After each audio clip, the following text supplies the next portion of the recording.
Hi everybody, my name is Brady and I am a 19th century American historian, and we are back with another React video, and today we're going to be doing more Hamilton. This is a song that I've been waiting for a little bit. I got this far into the musical and then I decided to go back and do some of the more romantic tracks that I wasn't originally going to do, but we did them, and now we're back here. We're doing Guns and Ships.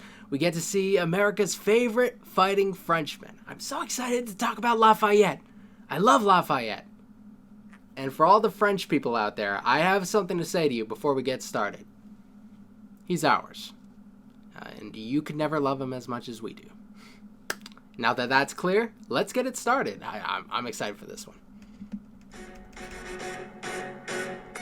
How does a ragtag volunteer army in need of a shower somehow defeat a global superpower?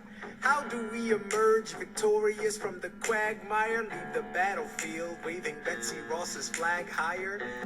So that's a good touch there, the Betsy Ross flag. It is the first popular version of the American flag. Yeah, they had a flag before that. It wasn't all that impressive. You could look it up on Wikipedia if you want to see pictures of it, but the Betsy Ross flag is the earliest recognizable version of the American flag as we know it now. It just had less stars, and there was the 13 stars in a circle rather than the 50 stars that we have today.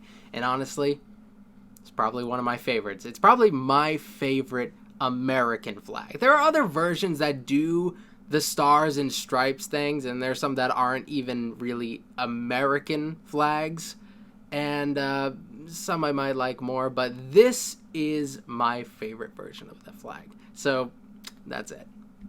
Yo, turns out we have a secret weapon, an immigrant you know and love who's unafraid to step in. He's constantly confusing, confounding the British henchmen. Everyone give it up for America's favorite fighting Frenchman! Yes, that's a great introduction, but there's a problem. Lafayette strictly is not an immigrant. I get what they're trying to communicate here, and there's this like immigrant message that pervades the musical, but Lafayette, although he identified heavily with America, not an immigrant. He was a Frenchman. He did not, he could have been an American. If he really wanted to, he could have been here, and maybe if he was not imprisoned and he had the opportunity to escape to America, we definitely would have taken him. We would have been down with that. Americans at the time and now love Lafayette. Next, we have the line where he says he's confusing and confounding the British henchmen. And I think that's a good one. It speaks to the military struggle that he was in. While Lafayette could be aggressive, some of his more impressive stuff is the fact that he has a small group working against a pretty big group, and he manages not to get like trapped or beaten or whatever. He will escape some pretty precarious situations. I don't want to go too deep into the military stuff because I'm not great with that, but I read a little bit about Lafayette, and he was very impressive given the fact that he started in America when he was still basically a kid. I think he was like 18. I'm almost 25 at this point. What have I done in my life?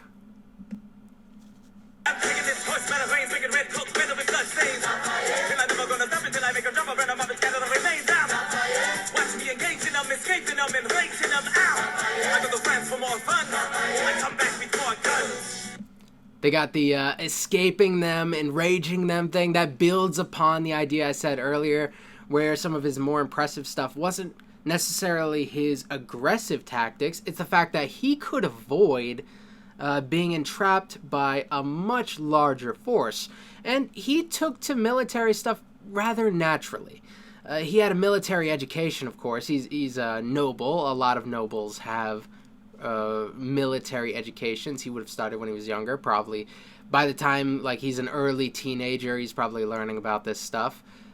He's been in the army for a little while now. I don't know what sort of action he may have seen before this. I don't know if it's much. But yeah, he's impressive. And he's a great diplomatic tool because he is incredibly wealthy, first of all, influential. He's a noble, and he's a military dude. So he could speak to the French kind of on our behalf. He can be one of our little go-betweens. Of course, he's not going to be alone in that. We're going to have all sorts of ministers, ambassadors, and whatever, people trying to communicate to the other European powers to try to get a little help here, because overall, we're pretty weak right now, despite the fact that we're facing a weakened British army from the 7 Years' War, and it still hasn't fully recovered. We are still in need of help.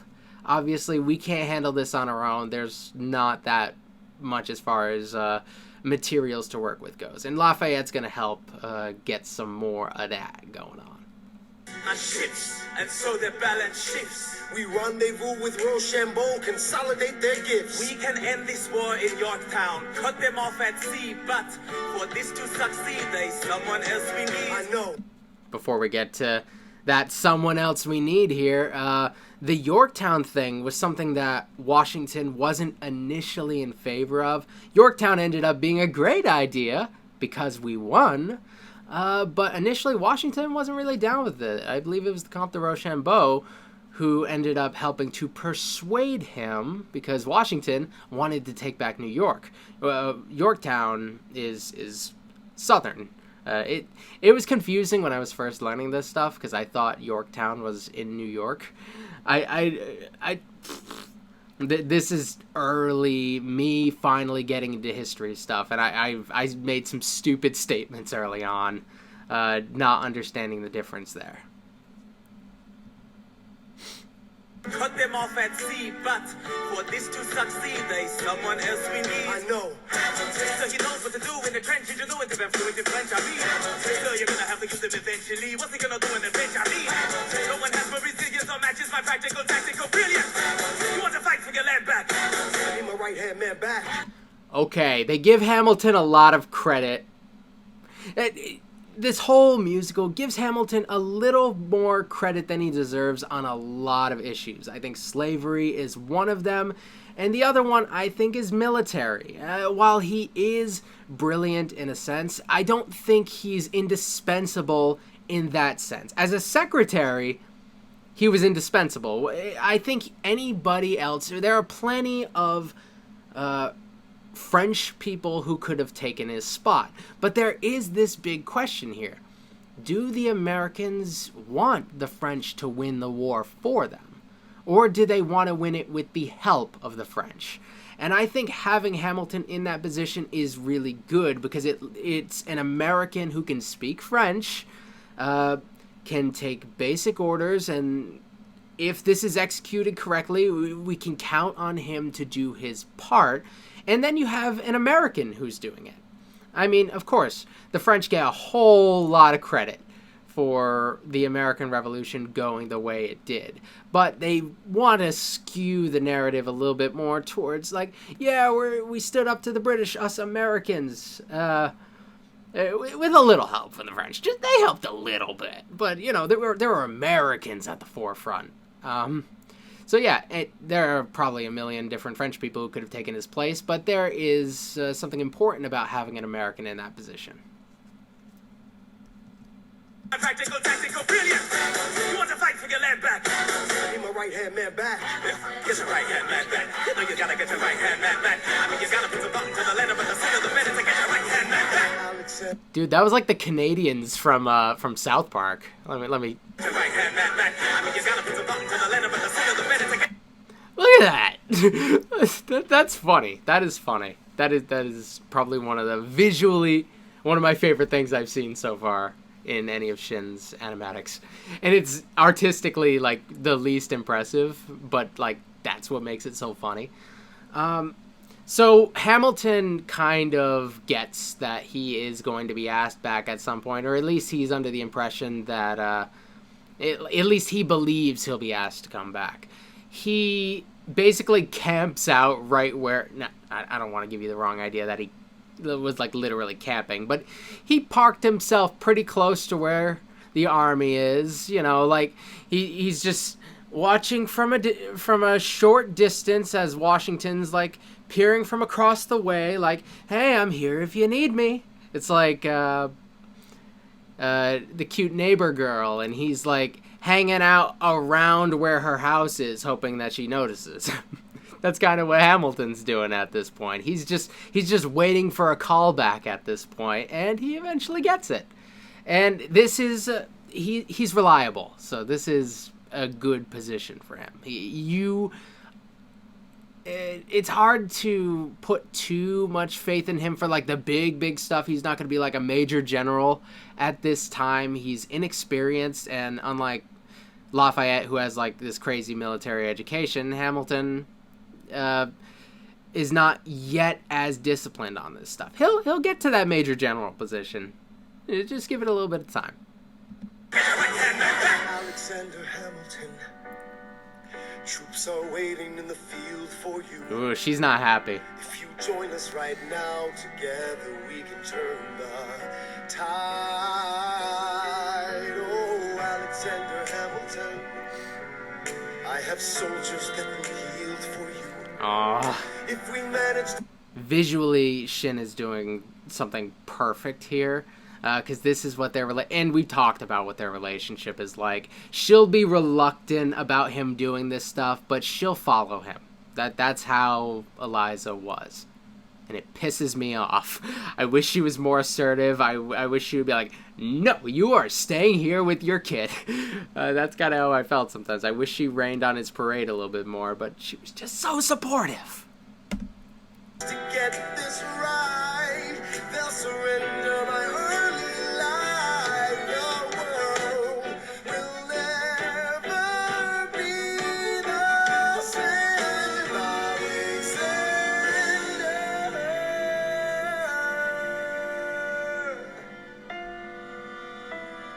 Dude. That song is rad. I love hearing Lafayette. Daveed Diggs is like one of my favorite things in the entire musical, so his Lafayette is fun, very charismatic. You're not convinced for like a quarter of a second that he's actually French, but it doesn't matter. He has the likability, and Lafayette had just this charisma. Maybe at first you have this French guy coming over, people will look at him like, what are you doing here? This is our conflict. You're going to come here and leapfrog a bunch of people who have been working this whole time and take this big military position, but then people quickly learn to love him. Some people just have a certain charisma, and he had that on an amazing scale. He would not have the best, I guess, life following the American Revolution. When he goes back and the French Revolution happens, it's not gonna work out all that great for him, but he will get the opportunity to come back to the U.S. later on. He's gonna tour the country that he helped to create, and he'd be treated like a celebrity. This is why I say the French people could never love Lafayette like we do. He's ours. You had him in life and you cast him aside. He's ours in death. That's how I feel. Honestly, I don't care, but I love Lafayette. He's great. So I hope you guys enjoyed this video. We're going to be doing more Hamilton in the near future, I'm sure. And I will see you guys next time. Thank you.